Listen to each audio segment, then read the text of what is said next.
Okay, welcome back once again to all my dear students. Myself Hitesh Patel અને આજે તત્વનું વર્ગીકરણ અને ગુણધર્મોમાં આવર્તિતા chapter number 3 નો video number 3 જેમાં આજે આપણે વાત કરીશું કે તત્વની ઇલેક્ટ્રોનીય રચના અને આવર્ત કોષ્ટક. બરોબર? એટલે સૌપ્રથમ તો આપણે બધા જાણીએ છીએ કે તત્વની ઇલેક્ટ્રોનીય રચના કેવી રીતે થાય છે. આપણે એક વિડિયોની અંદર સમજાવ્યું હતું કે ઇલેક્ટ્રોનની ગોઠવણી કક્ષકોમાં કેવી રીતે કરવાની. બરોબર બેટા?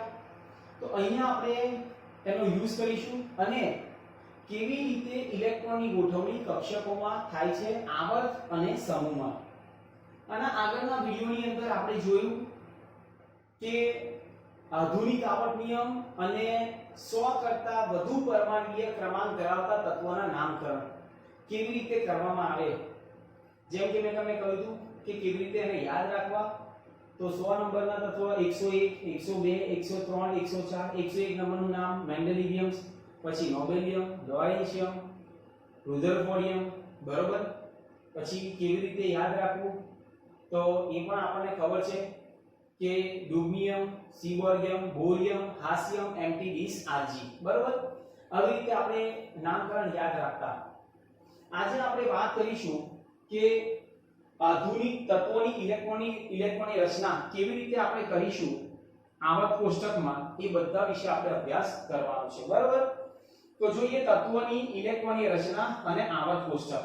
ચલો સ્ટાર્ટ કરીએ બેટા કે તત્વોની ઇલેક્ટ્રોનીય રચના અને આવર્ત કોષ્ટક. હવે ધ્યાન આપજો બેટા, દરેક વિદ્યાર્થીનું ધ્યાન અહીંયા. બરાબર? કે તત્વોની ઇલેક્ટ્રોનીય રચના અને આવર્ત કોષ્ટક જોઈએ. ચાલો ઓકે ફાઇન. સૌપ્રથમ તો આપણે બધા જાણીએ છીએ કે ઇલેક્ટ્રોન એટલે આપણે કેટલા કોષ હતા. ઇલેક્ટ્રોનની ગોઠવણી 4 કોષમાં કરવામાં આવી, K, L, M અને N. તો અહીંયા આપણે લખીએ કોષ, જેને કહીએ K, L, M અને N કોષ. તમને ખ્યાલ હશે બેસિક જ્યારે વિડિયો કેમિસ્ટ્રી ચાલતું ત્યારે આ વિડિયો આપણે સમજાવ્યો હતો કે K કોષમાં ઇલેક્ટ્રોન કેટલા, L, M અને N કોષમાં. બરાબર? આજે આપણે વાત કરીશું કે કક્ષકો વિશે. તો પરમાણ્વીય કક્ષકો કઈ કઈ, પછી આપણે જોઈએ કે પરમાણ્વીય કક્ષકો તો કઈ કઈ બેટા, તો S, P, D અને F. બરાબર? તો આ શું થયું બેટા, પરમાણ્વીય કક્ષકો. તો પરમાણ્વીય કક્ષકોની અંદર ઇલેક્ટ્રોનની ગોઠવણી કેવી રીતે કરવાની છે એ બધું જ આપણે આજે જોઈશું. તો આજે આપણે વાત કરીએ કે આવર્તમાં ઇલેક્ટ્રોનની રચના. પહેલું તો શેની વાત કરીશું, આવર્તમાં ઇલેક્ટ્રોનીય રચના. ઓકે? તો આવર્તમાં ઇલેક્ટ્રોનીય રચના જ્યારે આપણે વાત કરવાની હોય તો કેવી રીતે એને આપણે જોઈશું, તો એ બધું જ આપણે જોઈએ. પહેલા તો આવર્ત ક્રમ. ચલો અહીંયા હું લખીશ આવર્ત ક્રમ. બરોબર છે બેટા? ઓકે.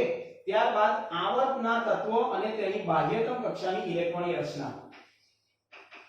આવર્તના તત્વો અને તેની બાહ્યતમ કક્ષાની ઇલેક્ટ્રોનીય રચના. બરાબર છે? અને ત્યારબાદ આપણે વાત કરીશું કે બાહ્યતમ કક્ષાનો ક્રમ. બાહ્યતમ કક્ષાનો ક્રમ. ચલો મેં તમને આવર્ત કોષ્ટક કેવી રીતે યાદ રાખવાનું એ વિડિયો આપણે જોયો આગળ. બરાબર? હવે આપણે બધા જાણીએ છીએ બેટા કે કેટલા આવર્ત હોય. તો કેટલા આવર્ત? 7. જેમાં પહેલા આવર્તમાં તત્વો કેટલા? 2, બીજામાં 8, ત્રીજામાં 8, ચોથામાં 18, પાંચમામાં 18, છઠ્ઠામાં 32 અને સાતમો અધૂરો. બરાબર. તો અહીંયા આપણે લખીએ પહેલો આવર્ત. પહેલો આવર્ત જેમાં કયા કયા તત્વો હાઇડ્રોજન થી હિલિયમ. અહીંયા લખીએ હાઇડ્રોજન તેની બાહ્ય કક્ષાની ઇલેક્ટ્રોન રચના 1s1 થી હિલિયમ જેની બાહ્ય કક્ષાની ઇલેક્ટ્રોન રચના 1s2. ક્લિયર. બરાબર. જેને આપણે લખાય અહીંયા H1 થી He2. ક્લિયર. સમજાય છે. અને બાહ્યતમ કક્ષાનો ક્રમ કયો આવશે? 1. ક્લિયર. આ આપણને ખબર હોવી જોઈએ. શેની વાત થઈ બેટા? પહેલો આવર્ત હાઇડ્રોજન અને હિલિયમ. તેની બાહ્યતમ કક્ષાની ઇલેક્ટ્રોન રચના 1s1 અને હિલિયમની 1s2. ક્લિયર. ચલો પછી આપણે વાત કરીએ બીજો આવર્ત. બીજા આવર્તમાં શું આવશે? લિથિયમ થી નિયોન. ચલો અહીંયા લખીએ લિથિયમ 2s1 થી શું આવશે? નિયોન. શું આવશે? 2s2 2p6. અહીંયા હું લખું લિથિયમ 3 થી નિયોન 10. આનો બાહ્યતમ કક્ષાનો ક્રમ કયો થશે? 2. ક્લિયર. આ બીજા આવર્તના તત્વો. ક્યાંથી? હિલિયમ, પછી lithium, beryllium, boron, carbon, nitrogen, ત્યારબાદ ઓક્સિજન, ક્લોરીન અને નિયોન. બરાબર. ત્રીજો આવર્ત. ચલો ત્રીજો આવર્ત ક્યાંથી ક્યાં સુધી? તો સોડિયમ થી આર્ગોન સુધી. અહીંયા લખીએ સોડિયમ શું થશે? અહીંયા 3s1 બાહ્યતમ કક્ષાની ઇલેક્ટ્રોન રચના 3s1 થી આર્ગોન શું થશે? 3s2 3p6. જેમાં આપણે કહીએ કે સોડિયમ પરમાણુ ક્રમાંક 11 થી આર્ગોન પરમાણુ ક્રમાંક 18 અને શું થશે? 3. ક્લિયર. ઓકે. ત્યારબાદ આપણે વાત કરીએ ચોથો. બરાબર. તો ચોથો આવર્તમાં પોટેશિયમ થી ક્રિપ્ટોન. અહીંયા લખીએ પોટેશિયમ શું આવશે? 4s1 થી ક્રિપ્ટોન 4s2 4p6 જેને આપણે કે 19 પોટેશિયમ 19 થી ક્રિપ્ટોન કેટલા? 36 અને શું થશે? ચોથો આવર્ત. ક્લિયર. આવર્તમાં બધા જ તત્વો આવે છે, જોઈ લેજો એક વખત. ત્યારબાદ પાંચમો રૂબિડિયમ થી ઝેનોન. બરોબર. પાંચમો રૂબિડિયમ 5s1 થી ઝેનોન 5s2 5p6. બરોબર. રૂબિડિયમ નો પરમાણુ ક્રમાંક થશે 37 થી 54. રૂબિડિયમ 37 થી ઝેનોન કયો થશે? 54. અને અહીંયા પરમાણુ બાહ્યતમ કક્ષાનો ક્રમ 5. ઓકે. ત્યારબાદ આપણે વાત કરીએ છઠ્ઠો આવર્ત. બરાબર. ચલો છઠ્ઠા આવર્તની અંદર શું આવશે? તો સીઝિયમ થી રેડોન. બરાબર. સીઝિયમ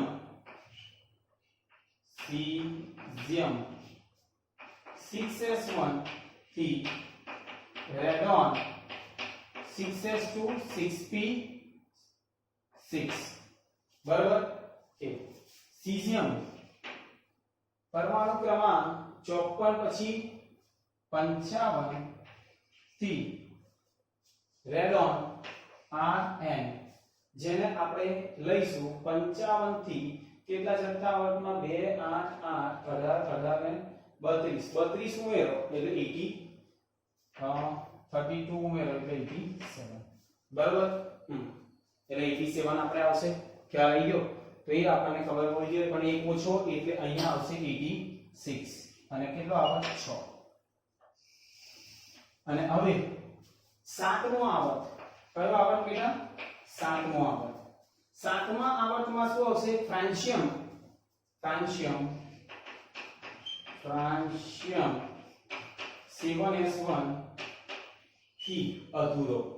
શું કહીશું? અધૂરો છે. અહીંયા લખીએ અધૂરો આવર્ત. બરાબર? અને તેની અંદર આપણે કહીએ 7. ઓકે? તો અહીંયાથી આ બેટા બધા જ આવર્તમાં ઇલેક્ટ્રોનની રચના કઈ થઈ? બાહ્યતમ કક્ષાની ઇલેક્ટ્રોનની રચના. પહેલા આવર્તમાં ક્યાંથી ક્યાં સુધી? હાઇડ્રોજન થી હિલિયમ, લિથિયમ થી નિયોન, સોડિયમ થી આર્ગોન, પોટેશિયમ થી ક્રિપ્ટોન, રૂબિડિયમ થી ઝેનોન અને સીઝિયમ થી રેનોન. બરાબર? આ ખબર હોવી જોઈએ કે દરેક તત્વની ઇલેક્ટ્રોનીય રચના. બરાબર? તમને કોઈ એવું પૂછવામાં આવે બેટા કે બાહ્યતમ કક્ષાની ઇલેક્ટ્રોનીય રચના કઈ હોય તો કેવી રીતે? તો દાખલા તરીકે આની અંદર આપણે એવું લખાય કે આ સમૂહ 1 ના તત્વો છે બધા જ. બરાબર? આ બધા જ 1 ના તત્વ અને એવું કહેવાય કે તેની સંયોજકતા કક્ષાની ઇલેક્ટ્રોનીય રચના શું થાય? તો આને આપણે લખાય NS1. n એટલે મુખ્ય ક્વોન્ટમ આંક. શું લખ્યું બેટા? n એટલે મુખ્ય ક્વોન્ટમ આંક. ક્લિયર? તો અહીંયા આપણે શું લખ્યું બેટા? NS1. એવી રીતે હિલિયમ સિવાય આ બધા જ તત્વોની બાહ્યતમ કક્ષાની ઇલેક્ટ્રોનીય રચના શું થશે? તો એ આપણને ખબર હોવી જોઈએ. શું થશે આની? તો આપણે કહીએ NS2Np6. તમે જોઈ લો કે એક જ આ કયો સમૂહ છે? સમૂહ 18. આ કયા સમૂહના તત્વો છે? સમૂહ 1.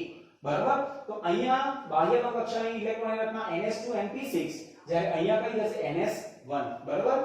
જોઈ લો એક વખત, ખબર હોવી જોઈએ. કે એટલે પ્રથમ આવર્ત અહીંયા આના સિવાય હિલિયમ સિવાય આ બધા તત્વોની ઇલેક્ટ્રોન રચના કઈ થાય? NS2Np6. અને અહીંયા કઈ થાય? NS1. કે તો જોઈ લો આ બધા આવર્તમાં ઇલેક્ટ્રોનની રચના વિશે આપણે વાત કરી. કે પહેલા આવર્તમાં હાઇડ્રોજન થી હિલિયમ, બીજા આવર્તમાં લિથિયમ થી નિયોન, ત્રીજામાં સોડિયમ થી આર્ગોન, ચોથામાં પોટેશિયમ થી ક્રિપ્ટોન, પાંચમામાં રૂબિડિયમ થી ઝેનોન, છઠ્ઠામાં સીઝિયમ થી રેનોન અને સાતમો ફ્રેન્શિયમ થી અધૂરો. બરાબર? અહીંયા આ મુખ્ય ક્વોન્ટમ આંકના મૂલ્યો છે. પહેલામાં 1 આવશે, 2 3 4 5 6 અને 7. ઓકે? જોઈ લો એક વખત આવર્તની આપણે વાત કરી. હવે આપણે વાત કરીશું બેટા સમૂહમાં ઇલેક્ટ્રોનીય રચના વિશે. નોટ ડાઉન કરી લો પહેલા.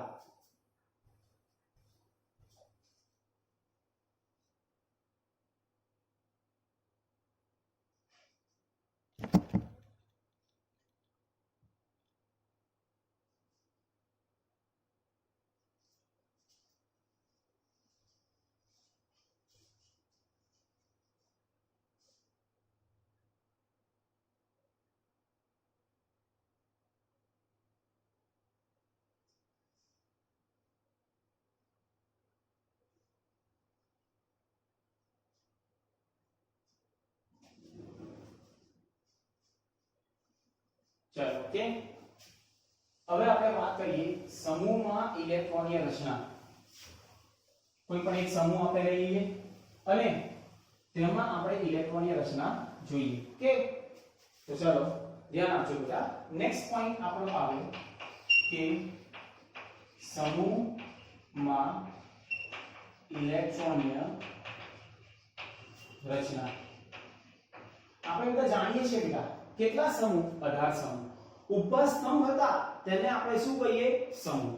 આની હરોળ આવર્ત વિશે આપણે વાત કરી. કોઈ પણ એક સમૂહ લઈએ અને એવું કહીએ કે એક જ સમૂહમાં આવેલા દરેક તત્વની બાહ્યતમ કક્ષામાં રહેલા ઇલેક્ટ્રોનની સંખ્યા સમાન હોય છે. અહીંયા લખીએ કે એક જ સમૂહમાં આવેલા દરેક તત્વોની બાહ્યતમ કક્ષામાં ઇલેક્ટ્રોનની સંખ્યા કેવી હોય છે? સમાન હોય. એટલા માટે એવું કહ્યું કે એક જ સમૂહમાં આવેલા દરેક તત્વના ગુણધર્મો કેવા હશે બેટા? સરખા છે. બરાબર?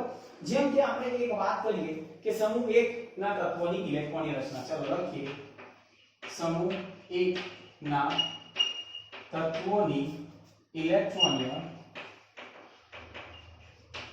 રચના. ઓકે? ચાલો સમૂહ 1 ના તત્વોની ઇલેક્ટ્રોનીય રચના વિશે આપણે વાત કરીએ તો પહેલો પરમાણ્વીય ક્રમાંક. અહીંયા પરમાણ્વીય ક્રમાંક બરાબર. ત્યારબાદ આપણે વાત કરીએ સંજ્ઞા, અને ત્યારબાદ આપણે વાત કરીએ ઇલેક્ટ્રોનીય રચના. ઇલેક્ટ્રોનીય રચના, બરાબર છે. આપણને ક્રમ ખબર છે બેટા. પહેલા ઇલેક્ટ્રોન શેમાં ભરાય? તો પરમાણુય સમૂહ 1 ના તત્વો કયા કયા? તો lithium, sodium, potassium, rubidium, caesium અને ફ્રેન્ચિયમ. બરાબર. ચલો, પરમાણુય ક્રમ લિથિયમનો 3, સોડિયમનો, પોટેશિયમનો 19, રુબિડિયમની આપણે વાત કરીએ 37, પછી 55 અને 87. બરાબર. એટલે પરમાણુ, એટલે જો તટસ્થ પરમાણુ હોય તો જેટલા પરમાણુય ક્રમાંક હોય ને એટલા જ ઇલેક્ટ્રોન હોય. અને ઇલેક્ટ્રોનની ગોઠવણી ક્યાં થાય? તો બેટા મેં તમને પહેલા જ સ્ટાર્ટિંગમાં કહ્યું કે કેટલા કક્ષકો? 4, s p d અને f. એટલે 4 કક્ષકોમાં આપણે ઇલેક્ટ્રોનની ગોઠવણી કરી શકીએ. ઓકે, તો આ પણ મુદ્દો આપણને ખબર હોવી જોઈએ. ઓકે, આમાં 3 ઇલેક્ટ્રોન હશે તો કેવી રીતે? તો પહેલો ઇલેક્ટ્રોન શેમાં ભરાય? 1s2 અને 2s1, જેને આપણે કહીએ આંખબાવનો નિયમ. બરાબર. આંખબાવનો નિયમ, અને એનો વિડિયો આપણે આગળ જ્યારે બેઝિક કેમિસ્ટ્રી ભણાવ્યું, બેઝિક, ત્યારે આપણે ભણાવ્યું છે. ઓકે, તો એની અંદરથી જોઈ લેવું કે આ ઇલેક્ટ્રોન કેવી રીતે ગોઠવાયા. 1s2 2s1, ઓર કરીને આપણે એવું લખાય 1s2 એટલે શું કહેવાય? હિલિયમ કહેવાય. તો એને આપણે હિલિયમ અને 2s1. ક્લિયર? હિલિયમ એટલે 2, આઈ ગયા 1s2. ક્લિયર? કે એ નિષ્ક્રિય છે. બરાબર. એટલે આ રીતે કોરમાં લખાય. ઓકે, ચલો, અને લખવું હોય સોડિયમને તો 1s2 2s2 અને 2p6 અને 3s1.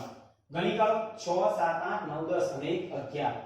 ઓર કરીને 10 કોણ છે? નિયોન અને 12 3s1. ક્લિયર? કે નિયોનમાં 10 થઈ ગયા પરમાણુ ક્રમાંક, અને બાહ્યતમ કક્ષા કઈ થઈ? 3s1. ઓકે, બધું ભણાવ્યું છે. એના પછી આપણે જોઈએ કે પોટેશિયમ, તો 1s2 2s2 2p6 3s2 3p6 4s1. બરાબર. એટલે ઓર કરીને આપણે કહીએ r1 એટલે 18 અને 4s1. સમજી ગયા? ઓકે, ચલો. રુબિડિયમનું મારે લખવું હોય તો હવે ઘણા વિદ્યાર્થીઓને આ ના ખબર પડે કે કેવી રીતે લખવું, તો એને અહીંયા શોર્ટકટ મેથડથી હું તમને શીખવાડી દઉં છું કે કેવી રીતે એની ગોઠવણી કરવી. જો ધ્યાન આપજો બેટા, આટલામાં જ આપણે બધું થઈ જશે. ધ્યાન અહીંયા. ઓકે, ધ્યાન આપજો. પહેલા 1s 2s 3s 4s 5s 6s અને 7s. ઓકે, આંકવાનો નિયમ. પછી 2p 3p 4p 5p અને 6p અને 7p, અહીંયા 8s. બરાબર. પછી 3d 4d 5d અને 6d. ઓકે, અને 4f અને 5f. એટલે ઇલેક્ટ્રોન ક્યાં પહેલો ભરાય? 1s, પછી 2s, પછી 2p 3s, પછી 3p 4s, પછી 3d 4p 5s, પછી 4d 5p 6s, પછી 4f 5d 6p અને 7s, અને છેલ્લું. ક્લિયર? હવે ધ્યાન આપો બેટા, કેટલા ઇલેક્ટ્રોન આવશે? 37. તો હું લખી દઉં અહીંયા કે 1s2 2s2 2p6 3s2 3p6 4s2 4s પછી શું છે જોવાનું?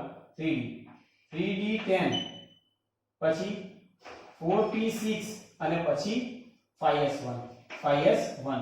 ઓર કરીને મારે એવું લખાય r1 પછી શું આવે? ક્રિપ્ટોન અને 5s1. જોઈ લેજો કે આપણે બધા જાણીએ છીએ કે s કક્ષકમાં કેટલા ઇલેક્ટ્રોન આવે? 2, p માં 6, d માં 10 અને f માં 14. આ બધું જ મેં તમને ભણાવેલું છે. ઓકે, ક્રિપ્ટોન એટલે 36 અને 37 છે એટલે 5s1. Okay, clear? હવે સીઝિયમ 55 કરવાના છે. ચલો ફરીથી આપણે સુધી તો common 1s2 2s2 2p6 3s2 3p6 4s2 3d10 4p6 5s2. ચલો 5s પછી 4d10 5p6 6s1. और करेंगे શું હશે? ક્રિપ્ટોન પછી ઝેનોન 6s1. ક્લિયર? હવે અને ફ્રેન્ચિયમ એટલે ઝેનોન પછી છેલ્લું આપણે લખવું હોય તો રેનોન આપણે લખીએ તો રેનોન અને શું આવશે 7s1 ક્લિયર। આ રીતે આપણે દરેક તત્વોની ઇલેક્ટ્રોનની રચના લખી શકીએ। પણ તમે જુઓ એક વસ્તુ કોમન રહ્યું કે એક જ સમૂહમાં આવેલા દરેક તત્વની બાહ્યતમ કક્ષામાં ઇલેક્ટ્રોનની સંખ્યા સમાન છે।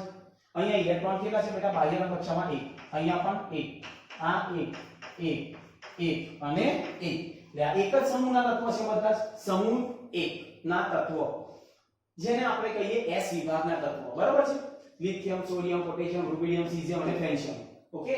તો એક જ સમૂહમાં આવેલા દરેક તત્વના ગુણધર્મ સમાન હોય કેમ કારણ કે તેમાં ઇલેક્ટ્રોનની સંખ્યા કેવી છે સરખી છે ઓકે। તો આ બધું જ ખબર હોવી જોઈએ ક્લિયર। તો આ થયું સમૂહની ઇલેક્ટ્રોનીય રચના જોઈ લો નોટ ડાઉન કરી લો।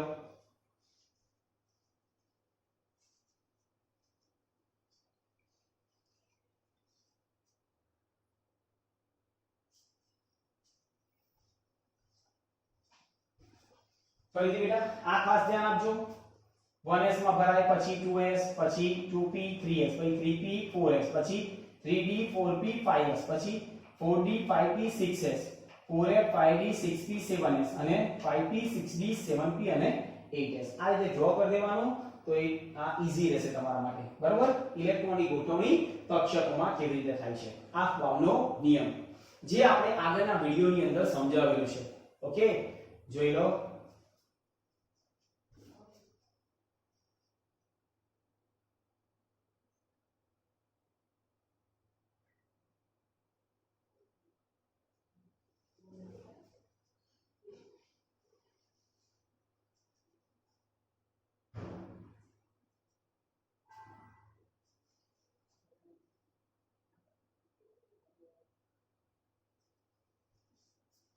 ओके चलो नेक्स्ट पॉइंट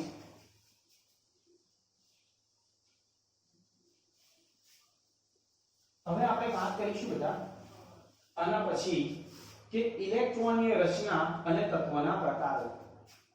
શું વાત કરીશું ઇલેક્ટ્રોનીય રચના અને શેના પ્રકારો તો તત્વના પ્રકારો એટલે s p d અને f વિભાગો એટલે s p d અને f વિભાગો ઓકે। તો આજે આપણે આની વાત કરવાની છે। સૌપ્રથમ તો આપણે બધા જાણીએ છીએ કે જે કક્ષકમાં ઇલેક્ટ્રોન છેલ્લે ભરાય ને એ વિભાગનું એ તત્વ જેમ કે ઇલેક્ટ્રોન છેલ્લે s કક્ષકમાં ભરાતો હોય તો s વિભાગનું તત્વ છેલ્લે ઇલેક્ટ્રોન p વિભાગમાં p કક્ષકમાં ભરાતો હોય તો p વિભાગનું તત્વ છેલ્લે ઇલેક્ટ્રોન d કક્ષકમાં ભરાતો હોય તો d વિભાગનું તત્વ અને છેલ્લે ઇલેક્ટ્રોન f કક્ષકમાં ભરાતો હોય તો તે f વિભાગનું તત્વ એમ ચાર વિભાગમાં તત્વોને આપણે વર્ગીકૃત કર્યા ઓકે। હવે ધ્યાન આપો કે ઘણી બધી બાબતોની અંદર અપવાદ તરીકે આપણને જોવા મળે જેમ કે હાઇડ્રોજન અને હિલિયમ અપવાદ તરીકે જોવા મળે। અહીંયા ધ્યાન આપજો હાઇડ્રોજન અને હિલિયમ અપવાદ તરીકે જોવા મળે છે। કેમ અપવાદ તરીકે કારણ કે હાઇડ્રોજનની વાત કરું ને તો હાઇડ્રોજન એટલે H અહીંયા 1 એની ઇલેક્ટ્રોન રચના 1s1 થાય અને હિલિયમ એટલે 2 જેની ઇલેક્ટ્રોન રચના 1s2 થાય ઓકે। હવે આપણે એવું કહીએ કે હાઇડ્રોજનની અંદર છેલ્લે ઇલેક્ટ્રોન શેમાં ભરાય s માં એટલે ખરેખર હાઇડ્રોજનનું સ્થાન ક્યાં હોય તો કાં તો હાઇડ્રોજનને આપણે મૂકીએ સમૂહ 1 માં અથવા હાઇડ્રોજનને આપણે મૂકીએ સમૂહ 17 માં। કારણ એક જ સમૂહ 1 માં એટલા માટે કારણ કે એની બાહ્યતમ કક્ષામાં કેટલા ઇલેક્ટ્રોન છે 1 સમજો અને s વિભાગનું તત્વ છે કારણ કે છેલ્લે ઇલેક્ટ્રોન s માં ભરાય છે અને સમૂહ 17 માં એટલા માટે કારણ કે સમૂહ 17 ના તત્વ એક ઇલેક્ટ્રોન મેળવી અને નિષ્ક્રિય વાયુ જેવી ઇલેક્ટ્રોનની રચના પ્રાપ્ત કરે છે બરાબર। એટલે બે પોસિબિલિટી છે 1 અને 17 પણ એને કોઈ પણ કે એના ગુણધર્મ હાઇડ્રોજન છે તો એ ધાતુ નથી પણ સમૂહ 1 ના તત્વો તો lithium sodium, potassium, rubidium, caesium આ બધા કેવા છે બેટા ધાતુ છે એટલે એના ગુણધર્મો સાથે સુસંગત થતું નથી સમૂહ 17 ની વાત કરીએ તો એ હેલોજન તત્વ છે આ હેલોજન એના જેવા ગુણધર્મો નથી એટલે સમૂહ 17 અને સમૂહ 1 માં મૂકવામાં આવતા નથી એવી જ રીતે હિલિયમ ને ખરેખર મુકાય ક્યાં તો સમૂહ 2 માં એનું સ્થાન છે સમૂહ 2 માં મુકાય એટલે S વિભાગનું તત્વ કહેવાય પણ એને સમૂહ 2 માં નથી મૂકતા કારણ કે સમૂહ 2 ના તત્વો બધા કેવા છે ધાતુ છે બરોબર આલ્કલાઇન અર્ધધાતુ અને એના ગુણધર્મ એની સાથે સુસંગત થતા નથી એટલે હિલિયમને ક્યાં સ્થાન આપવામાં આવ્યું તો સમૂહ 18 માં કેમ કારણ કે એ નિષ્ક્રિય છે નિષ્ક્રિય વાયુ છે અને સમૂહ 18 ના તત્વો જે છે helium neon argon krypton xenon radon આ બધા કેવા છે બેટા નિષ્ક્રિય એટલે આ બધું તમે જો છેલ્લે ઇલેક્ટ્રોન s માં ભરાય છે પણ એને s વિભાગમાં મૂકતા નથી બરોબર છે એટલે આ બે હાઇડ્રોજન અને હિલિયમ આપણને અપવાદ તરીકે જોવા મળે છે બાકીના બધા જ તત્વોની અંદર છેલ્લે ઇલેક્ટ્રોન જે કક્ષકમાં ભરાય ને એ વિભાગમાં મૂકવામાં જેમ કે મેં તમને કહ્યું કે s કક્ષકમાં ભરાતો હોય તો s વિભાગનું તત્વ p માં ભરાતો હોય તો p વિભાગનું તત્વ d માં ભરાતો હોય તો d વિભાગનું તત્વ અને f માં ભરાતો હોય તો f વિભાગનું તત્વ ફક્ત કોના સિવાય હાઇડ્રોજન અને હિલિયમ સિવાય ઓકે જોઈ લો એક વખત હવે આપણે સ્ટાર્ટ કરીએ આગળ ઓકે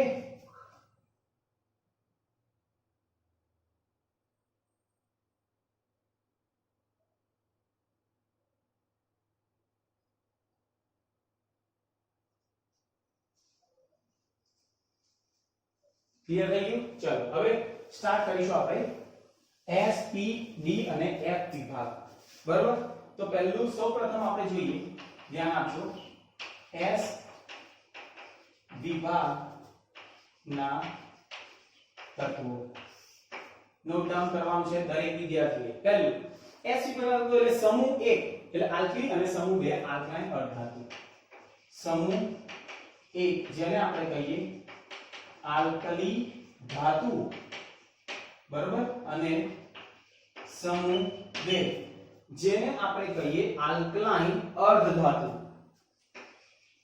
આલ્કલાઇન અર્ધધાતુ ક્લિયર આ પહેલો પોઈન્ટ ઓકે બીજું આપણે કહીએ તત્વોમાં ઇલેક્ટ્રોન s કક્ષકમાં ભરાય છે તત્વોની ઇલેક્ટ્રોનીય રચનામાં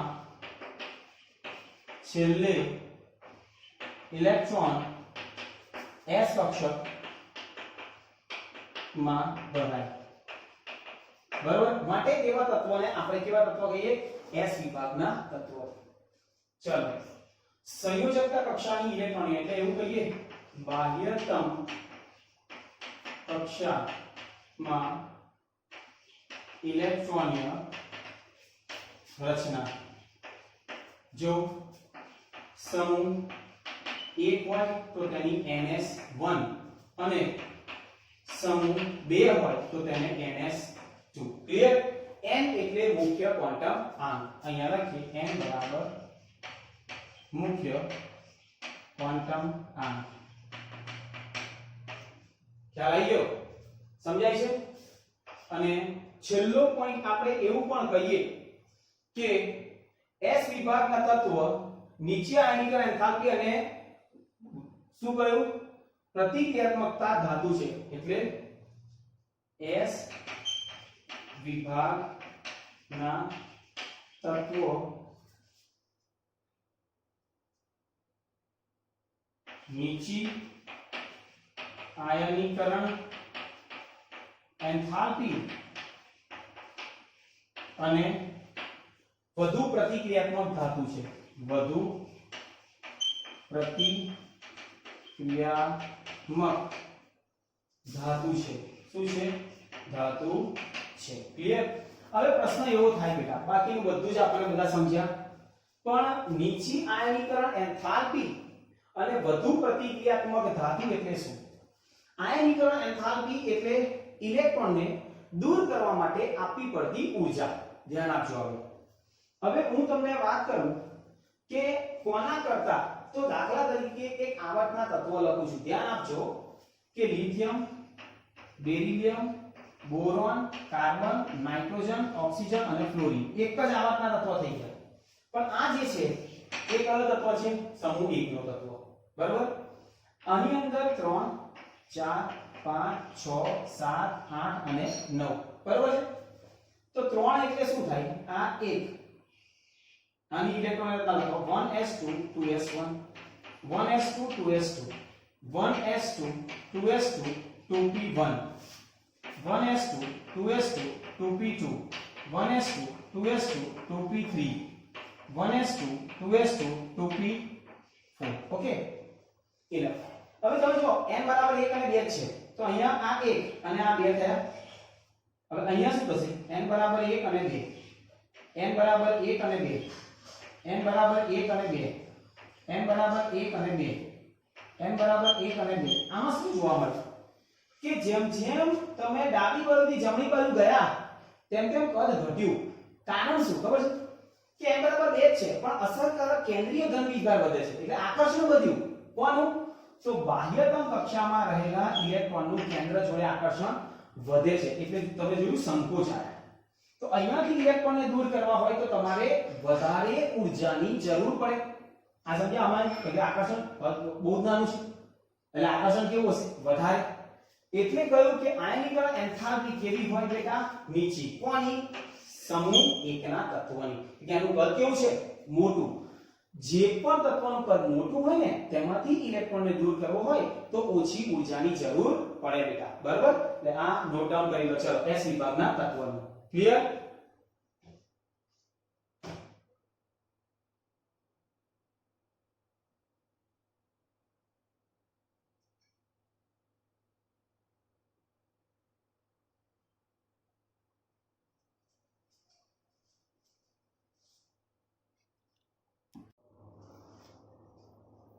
ઓકે. તો અહીંયા શું કહ્યું બેટા? S વિભાગના તત્વોની નીચી આયનીકરણ એન્થાલ્પી અને વધુ પ્રતિક્રિયાત્મક ધાતુ છે. આપણે બધા જાણીએ છીએ વધુ પ્રતિક્રિયાત્મક. પણ એન્થાલ્પી કેમ? કારણ કે અસરકારક અહીંયા અસરકારક કેન્દ્રીય ધન વીજભાર કેટલા? 3. અહીંયા 4, અહીંયા 5 6 7 8. બરોબર? એટલે આકર્ષણ વધે અને આકર્ષણ વધે ને એટલે શું થાય કે ઇલેક્ટ્રોનને દૂર કરવા માટે વધુ ઊર્જાની જરૂર પડે છે. એક્ઝામ્પલ ફરીથી એક વખત સમજાવું છું ડિટેલમાં કે દાખલા તરીકે અહીંયા ધ્યાન આપજો. આ ક્લિયર થઈ ગયું? નોટ ડાઉન કરી લેજો. કે ચાલો હવે ધ્યાન આપો ડિટેલમાં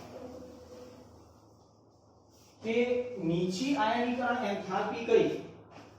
શું કહ્યું? નીચી આયનીકરણ એન્થાલ્પી. ડિટેલમાં ધ્યાન આપો. કોણ છે પહેલું?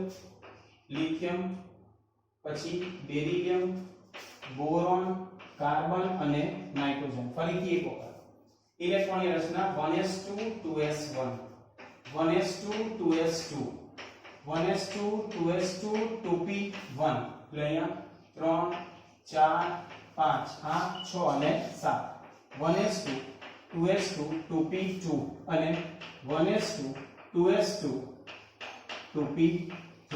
બરાબર? ચલો આમાં અસરકારક કેન્દ્રીય એટલે પ્રોટોન કેટલા છે? કેટલા છે? 3. અને બાહ્યતમ કક્ષામાં ઇલેક્ટ્રોન કેટલા? 1. અહીંયા પ્રોટોન કેટલા? 4. અહીંયા પ્રોટોન કેટલા? 5. પ્રોટોન 6 અને પ્રોટોન 7. એનો મતલબ એવો થાય કેન્દ્રમાં શું હતું? પ્રોટોન બેટા. એટલે આ એનું કેન્દ્ર છે. પ્રોટોન આવી ગયા. n બરાબર 1 અને n બરાબર 2. અહીંયા n બરાબર 1 અને n બરાબર 2. અહીંયા n બરાબર 1 અને n બરાબર 2.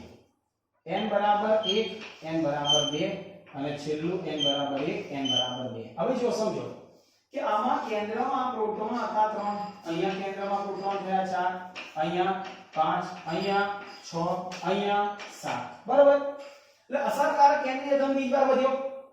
તો આ બાહ્યતમ કક્ષામાં જે ઇલેક્ટ્રોન હતા તેનું આકર્ષણ કેવું થયું? વધ્યું. અને જેટલું આકર્ષણ વધ્યું ને તેમ તેમ સંકોચ આવ્યો. અને એટલા માટે આપણે એવું કહ્યું કે સૌથી ઓછામાં ઓછી ઊર્જા ઇલેક્ટ્રોનને દૂર કરવા શેમાં જોઈશે? તો લિથિયમની અંદર. કારણ શું? એનું કદ મોટું છે એટલે આ આકર્ષણ કેવું હશે? ઓછું હશે. એટલે ઈઝીલી તમે ઇલેક્ટ્રોન દૂર કરી શકો. ક્લિયર? જોઈ લેજો એક વખત.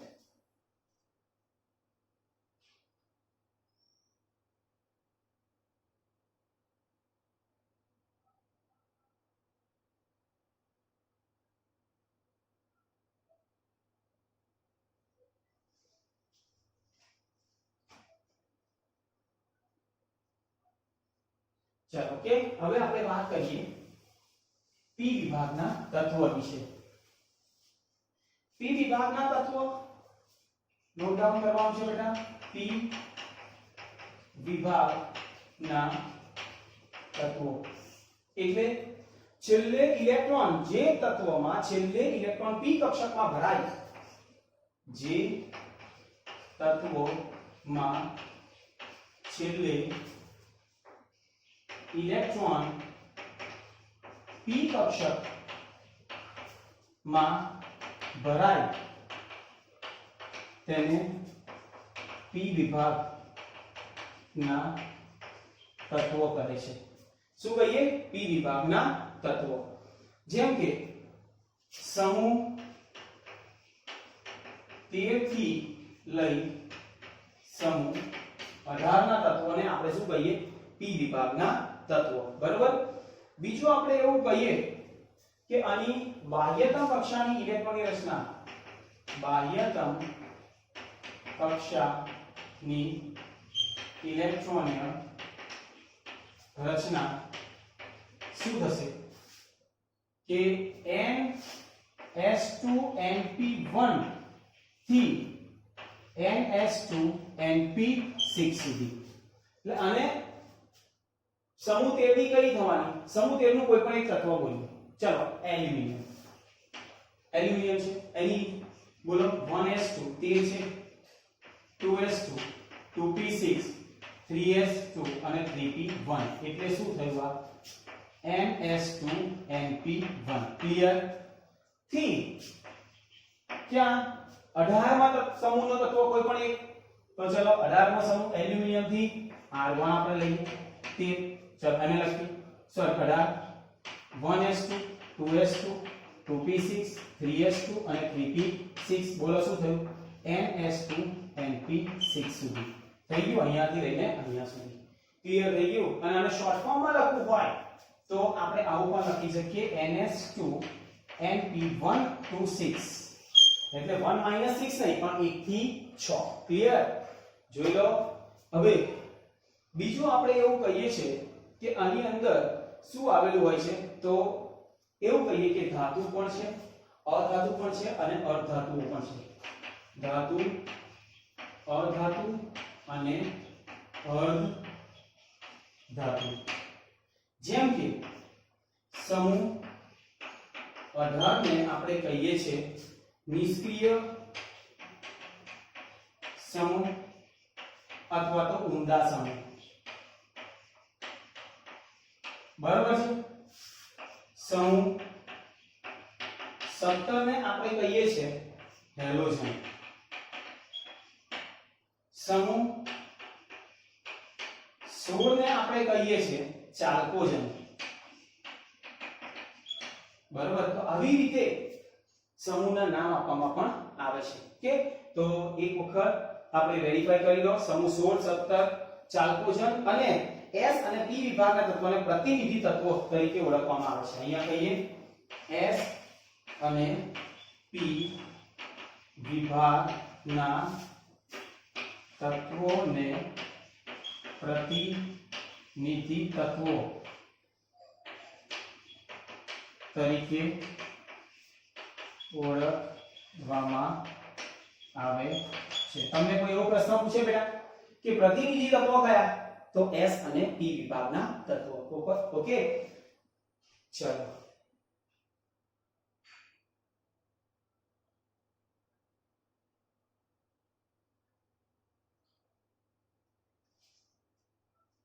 જેને આપણે બીજું નામ પણ કહેવાય પ્રતિનિધિ અથવા તો મુખ્ય સમૂહ. મુખ્ય સમૂહ તત્વો. બરાબર. આ પણ લખી શકાય. ઓકે નોટ ડાઉન કરી લો. ચલો P વિભાગના તત્વો.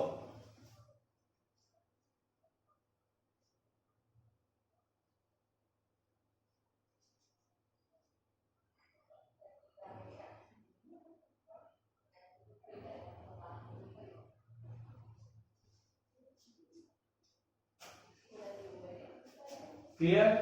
ચલો નેક્સ્ટ.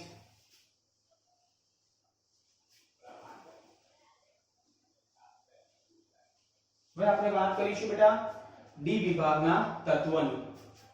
નંબર 3 ડી વિભાગના તત્વો. ઓકે, જેને આપણે કહેવાય કે સંક્રાંતિક તત્વો. શું કહીએ? સંક્રાંતિક તત્વો. ક્લિયર? શું કહીએ? સંક્રાંતિક તત્વો. સમજ્યા?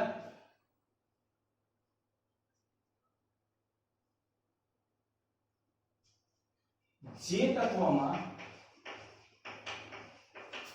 છેલ્લે ઇલેક્ટ્રોન ડી કક્ષકમાં ભરાય તેવા તત્વોને ડી વિભાગના તત્વો કહે છે. ડી વિભાગના તત્વો કહે છે. કયા કયા? તો આપણને ખબર છે સમૂહ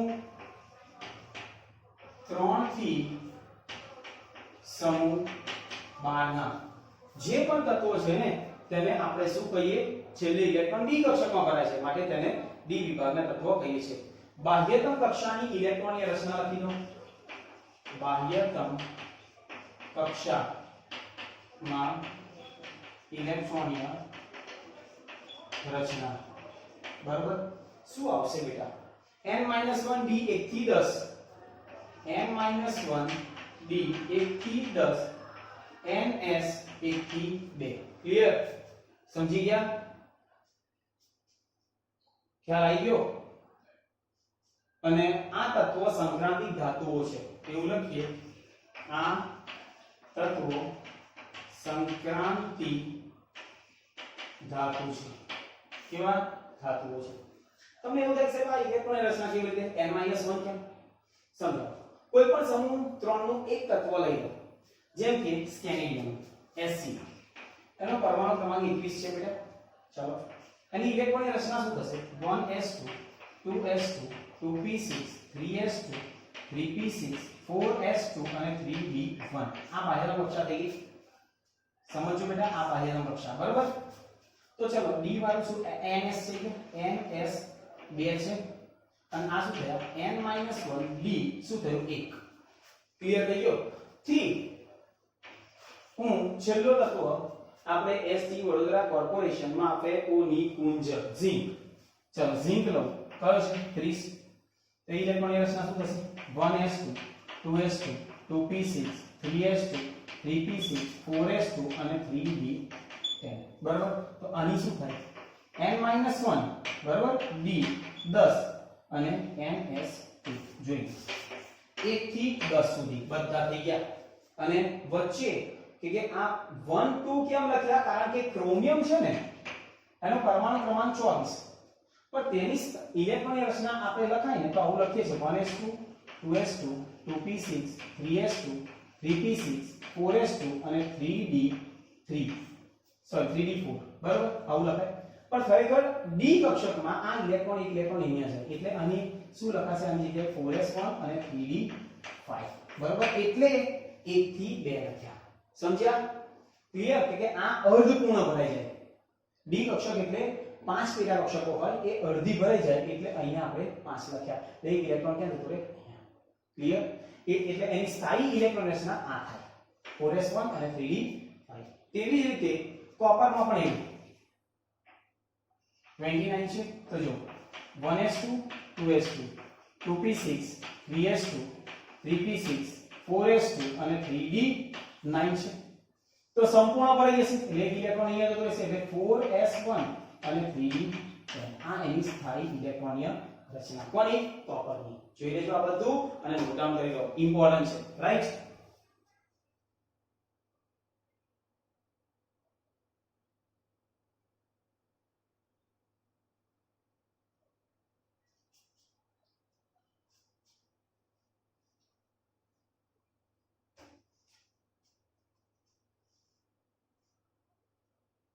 ચલો, હવે આપણે વાત કરીએ F વિભાગના તત્વો. શેની વાત કરવાની બેટા? F વિભાગના તત્વો, જેને આંતર સંક્રાંતિક તત્વો કહીએ છીએ. F વિભાગના તત્વો જેને આપણે કહીએ આંતર સંક્રાંતિ તત્વો. છેલ્લું છે પોઈન્ટ, બરાબર. કયા કયા છેલ્લે ઇલેક્ટ્રોન F કક્ષકમાં ભરાય તો તેવા બધા તત્વોને આપણે શું કહીએ? F વિભાગના તત્વો. અહીંયા આપણે કહીએ કે કયા કયા, તો આડી હરોળ એક લેન્થેનોઇડ અને એક્ટિનોઇડ શ્રેણી. અહીંયા લખીએ લેન્થેનોઇડ્સ અને એક્ટિનોઇડ્સ શ્રેણી ના તત્વોને આપણે શું કહીએ? F વિભાગના તત્વો. જ્યારે લેન્થેનોઇડ એટલે સેરિયમ Z બરાબર 58 થી, બરોબર, Z બરાબર 58 થી લ્યુથેનિયમ Z બરાબર 71, 71, બરોબર. બધાને શું કહીએ? લેન્થેનોઇડ. અને એક્ટિનોઇડ એટલે થેલિયમ Z બરાબર થેલિયમ 90 થી લોરેન્શિયમ Z બરાબર 103, બરોબર. તો આપેલું છે લોરેન્શિયમ Z બરાબર 103. ક્લિયર? આ પ્રમાણીય પ્રમાણ. આવા બધા જ તત્વોને આપણે શું કહીએ છીએ? લેન્થેનોઇડ અને એક્ટિનોઇડ શ્રેણી. ઓકે. તો અહીંયા તેની બાહ્યતમ કક્ષાની ઇલેક્ટ્રોનીય રચના લખવાની હોય. બાહ્યતમ કક્ષામાં ઇલેક્ટ્રોનીય રચના કઈ થશે? n-1 n-2 f n-2 f 1 થી 14 n-1 d શું થશે? 0 થી 1 થશે ને, બરાબર. n-1 d 0 થી 1 અને ns2. આ થઈ તેની બાહ્યતમ કક્ષાની ઇલેક્ટ્રોનીય રચના. કોની? લેન્થેનોઇડ અને એક્ટિનોઇડ. યાદ રાખો, એક્ટિનોઇડ છે તેની અંદર બધા તત્વો કેવા છે? રેડિયો સક્રિય. અને આની અંદર ફક્ત pm રેડિયો સક્રિય છે, બરાબર. ખબર હોવી જોઈએ. ક્લિયર? જોઈ લો બધા તત્વો.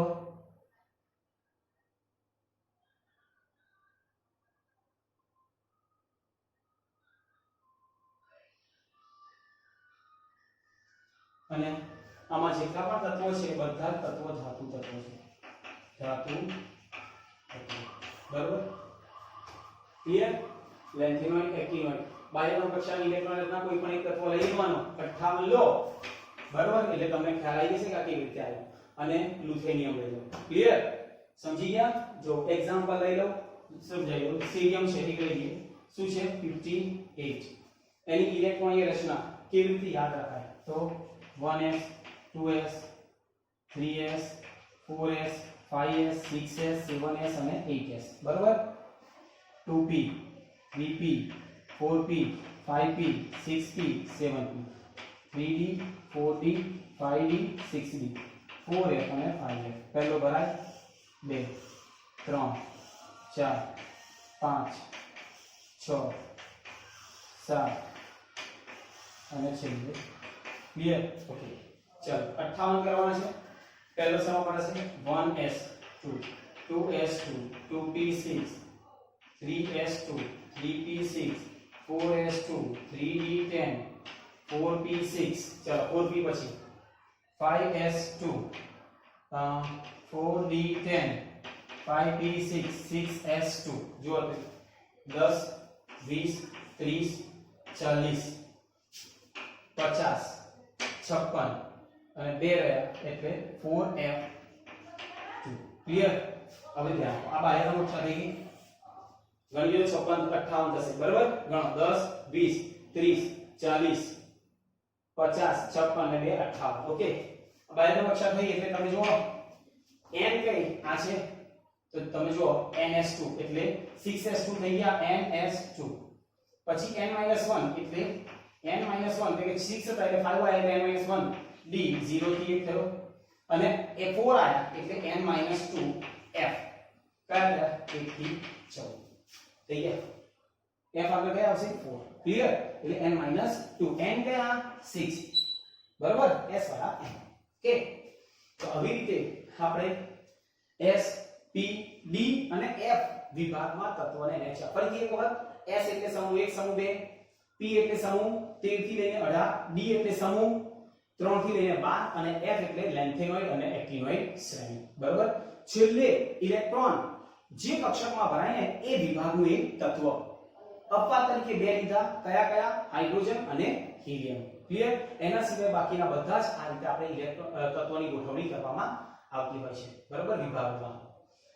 ઓકે, તો અહીંયા સુધી ઇનફ. નેક્સ્ટ વિડિયોની અંદર આપણે વાત કરીશું હવે કે તત્વના ગુણધર્મોમાં આવર્તીય વલણ, પરમાણ્વીય ત્રિજ્યા, આયનીય ત્રિજ્યા, આયનીકરણ એન્થાલ્પી ઇમ્પોર્ટન્ટ છે, વિદ્યુત ઋણતા, ઇલેક્ટ્રોન પ્રાપ્તિ એન્થાલ્પી, આ બધું ડિસ્કસ કરીશું વન બાય વન. તો આજના વિડિયો માટે આટલું enough. Thank you very much.